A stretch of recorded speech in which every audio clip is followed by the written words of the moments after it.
¿Estás cansado o cansada de no saber qué son políticas culturales? ¿Llevas años trabajando en el sector cultural y hasta la fecha no entiendes bien qué hace el Ministerio de Cultura pues con respecto a las normas estatales? Bueno, aquí el Koala y yo te vamos a ayudar a que entiendas un poquito mejor esto.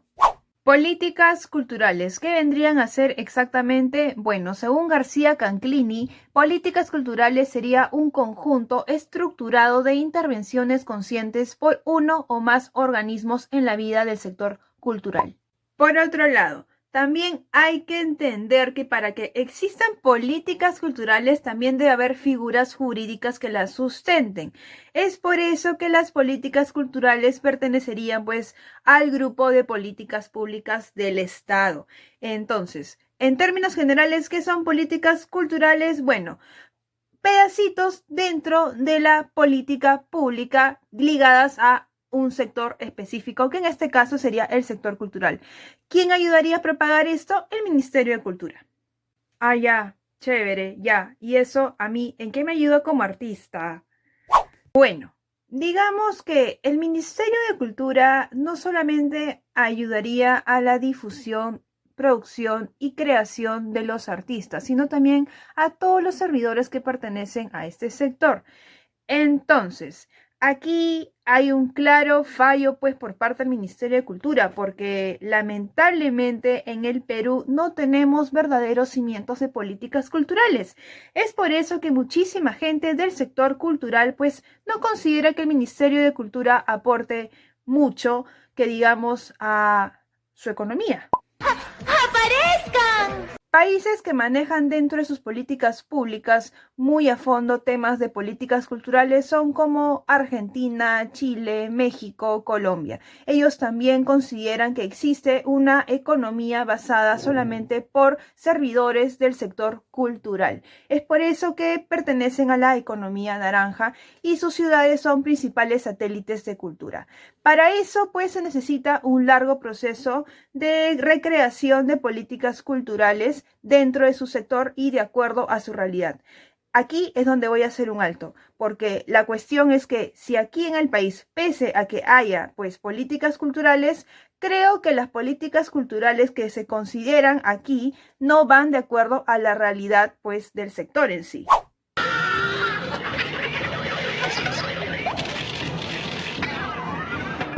Nadie se daría cuenta de esto hasta que hubiera un remesón dentro de la economía, pues, del sector cultural. Y esto fue lo que pasó a partir del 16 de marzo, cuando, pues, todo el sector cultural y toda la economía que este sector retribuía, digamos que se quedó en stand-by y digamos que también el Ministerio de Cultura tuvo una demora muy larga con respecto a cómo solucionaría este problema.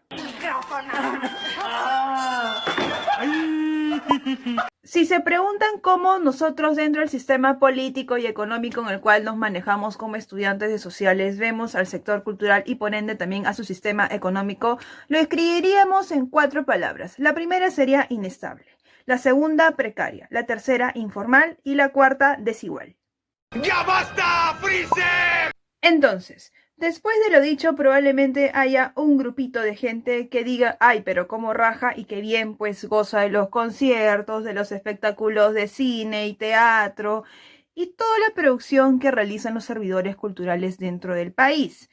Pero ¿se han preguntado por qué el futuro hasta la fecha del sector cultural sigue siendo incierto? Y estemos hablando pues de 276,000 personas aproximadamente que se han quedado sin trabajo, no saben qué hacer, simplemente están cambiando de rubro, reinventándose, etc. Bueno, la respuesta es clara y creo que ya lo mencioné. No hay verdaderas políticas culturales que se adecúen pues al sistema económico y la realidad del sector cultural dentro del país. ¿Papoy? Papoy. No. Papoy. ¡Ah! Papoy. Tampoco hay un marco legal. Tampoco hay un sistema de salud o pensión, pues, que los proteja al cabo de unos años. Entonces, ¿de qué estamos hablando? de una informalidad a cierto punto con respecto a las contrataciones secundarias, primarias y también de los propios artistas dentro del sector cultural y una serie de embrollos que ahorita les voy a explicar de qué se trata. Así es, ahora Koala dice da datos estadísticos gracias a los amigos del INEI. Bueno, en aquella época se creó una cuenta satélite de cultura. En ella se podía observar cuántos empleos culturales daba este sector. Estábamos hablando de 105.235 empleos culturales. ¿Quiénes tenían la mayor fuerza laboral? Bueno, el sector audiovisual, con 24.055 empleos, seguido del editorial con 18.897 empleos. Los de diseño aportaban 14.746 empleos. El sector musical aportaba 17.082 empleos. Los de formación cultural, 13.348 empleos. Los de artes plásticas y visuales, 11.377 empleos. Y los de artes escénicas, 3.628 empleos. Entonces ya era un sector grande. Para empezar, tendríamos que entender que en la actualidad que tenemos hoy en día, probablemente haya 276.225 personas aproximadamente sin empleo que pertenecen al sector cultural. Los empleos del sector cultural representan al 1.4% de los empleos en general que se da en este país. Primero, probablemente el Ministerio de Cultura piense que solamente los artistas son las personas más afectadas, pero como ya lo mencioné antes, no solamente los artistas han quedado en stand-by, sino la mayoría de personas que también impulsa al sector cultural. Heidi, ayúdame, me está dando la pálida. Ahora, la mayor fuerza laboral que se genera dentro del sector cultural, digamos que es la industria musical, y probablemente la cumbia y la música andina sean los que más incentivos económicos generen pues a este sector. Por otro lado, al quedarse todo en stand-by, las pérdidas son negativas. Ahora venimos con la parte fea del espectáculo. ¿Cuáles serían los factores por los cuales pues se está sintiendo esta incertidumbre dentro del sector cultural? Probablemente sea la precariedad del mismo, probablemente sea el trabajo informal, la falta de seguros y pensiones, probablemente también sea el hecho de que solamente un grupo de personas que se mueven independientemente de este sector salgan bien paradas. Por el resto, digamos lo que se irían pues en pérdida total.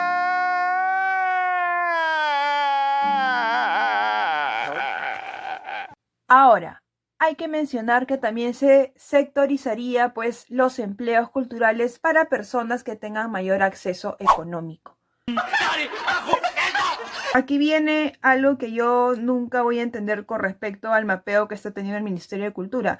O sea, yo no sé por qué no generó planes estratégicos incluso antes de esta crisis, porque probablemente ellos ya sabían cómo era el trabajador cultural promedio, una persona subcontratada, que quiere decir que no tenía un contrato de por medio y por lo tanto tampoco tenía pues alguna seguridad de sostenerse económicamente, incluso en tiempos normales. Por otro lado, en tiempos de crisis, la mayoría de proyectos, ya sea de teatro, de cine, música, etcétera, han pasado toda su producción pues al sistema virtual.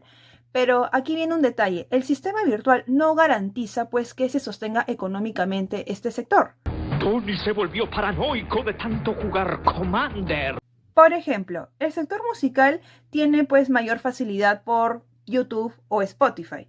Supongamos que tengan 1.000 reproducciones, digamos, en estos meses. Probablemente lo único que ganen sean $3.18. Entonces, ¿se sostienen económicamente? La palabra sería no. Es aquí donde probablemente pues el Ministerio de Cultura tome en cuenta el hecho de crear cimientos de políticas culturales dentro del marco legal que faciliten la producción, creación y también la economía de las personas que trabajan en este sector. Ojalá que se les ocurra también crear una plataforma virtual para que toda la producción de este sector se quede de forma virtual y también se comience a comercializar con una seguridad de que van a mantener una sostenibilidad económica, ya sea de a pocos, pero al menos que sea ya un proceso para el futuro. Y que no sientan que el Ministerio de Cultura pues sectoriza los empleos culturales y también hay una especie de burocratización en temas de documentos que hace que su servicio pues no llegue a todos por igual. Para finalizar, El Koala y yo vamos a agradecer a todos los amigos artistas visuales, cineastas, actrices, actores, músicos que cuidadosamente pues nos han respondido nuestras dudas. Por otro lado, si te gustó el video, dale like y suscríbete. Wendy descubrió un nuevo uso para la computadora. Se convirtió en una gran artista contemporánea y ganó miles y miles, una lluvia de dólares.